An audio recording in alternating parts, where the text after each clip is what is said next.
what's up you guys? Today I want to talk about 5 things you can do to take back control of your money. So I read an article posted last year by CNBC that stated only 40% of Americans could cover a $1,000 emergency if one were to happen. That means that 60% of you guys out there cannot cover a $1,000 emergency.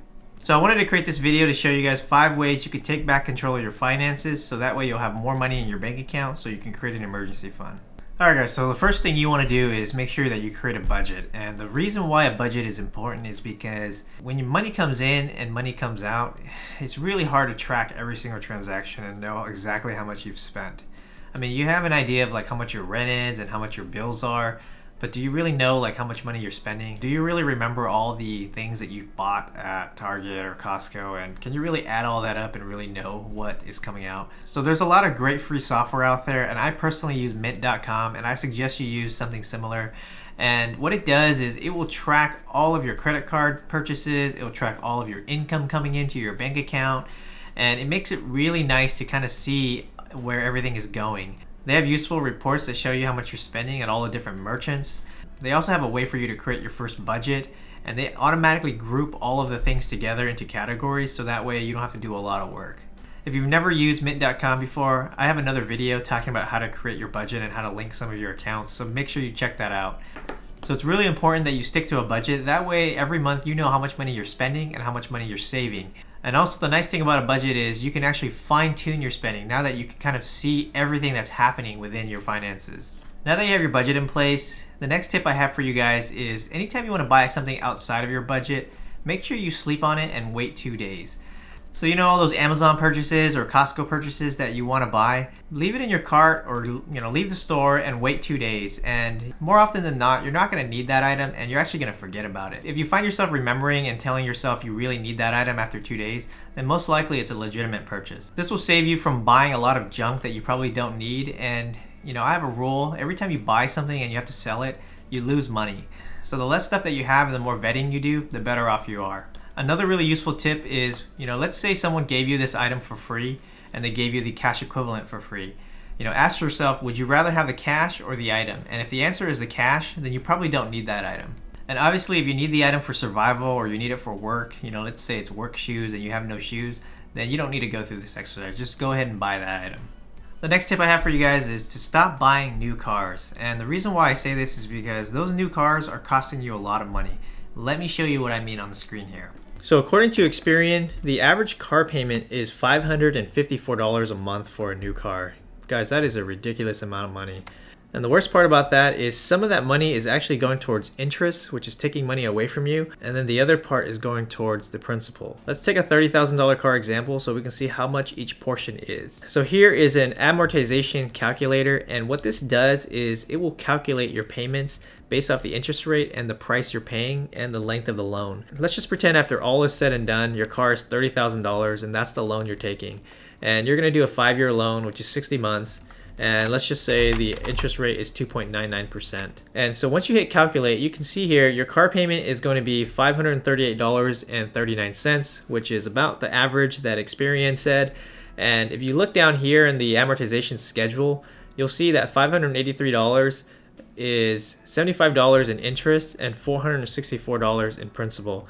So basically what it's saying is every time you make a car payment, you're paying $75 a month. And obviously this number is going down as time goes on. So as you can see, you've just added another bill from $50 to $75 a month to your monthly expenses.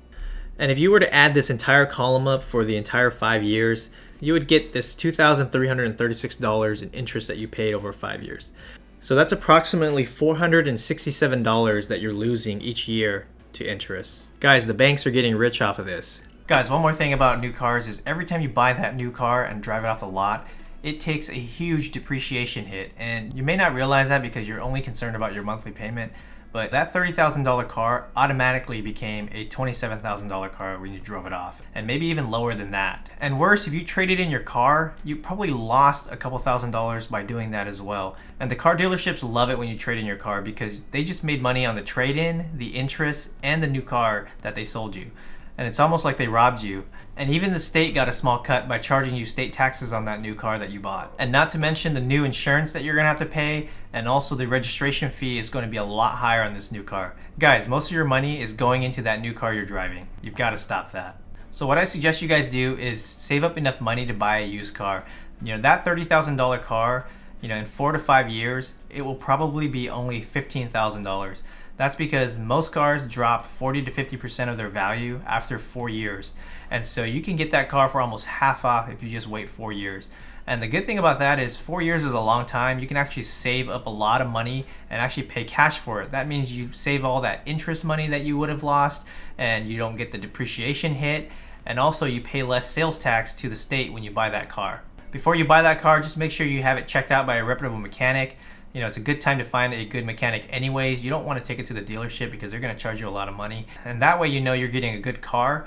And if you don't know what kind of car to buy, I would suggest you get like a Honda Civic or a Toyota Corolla. Those are highly reliable cars. There's not a lot to them, and they're super easy to fix. And even if you found a car and maybe it had a couple problems, it most likely will not ever be more than that $540 that you're paying in that new car payment.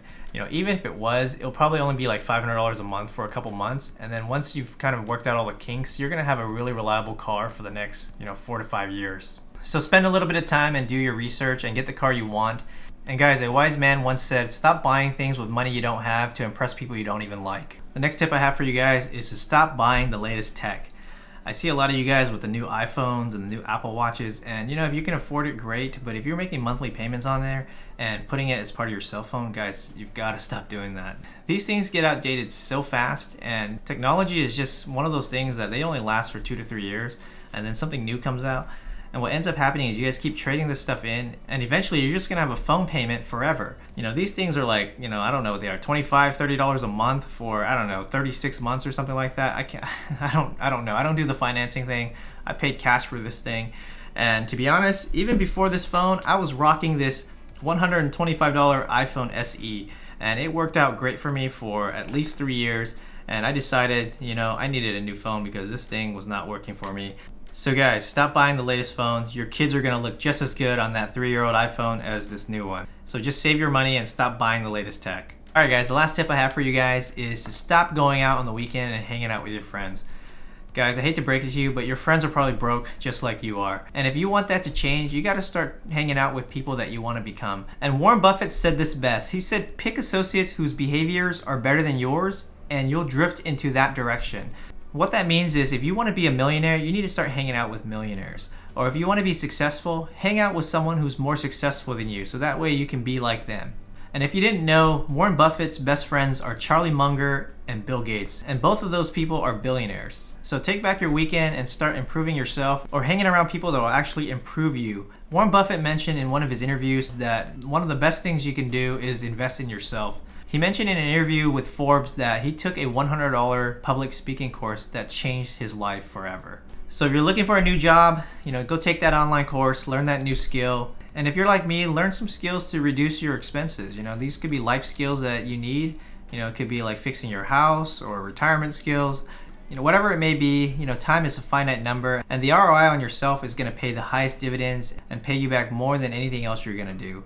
And by keeping yourself busy on the weekends, this will kind of save you a lot of money because you won't be going out and spending it all on pointless things. You'll actually spend it on things that will actually improve yourself. Thank you for watching, and if you guys enjoyed that video, don't forget to hit that like button and share it with one friend. If you don't want to miss any of my videos, subscribe to my channel and hit that notification bell. As always, have a great day.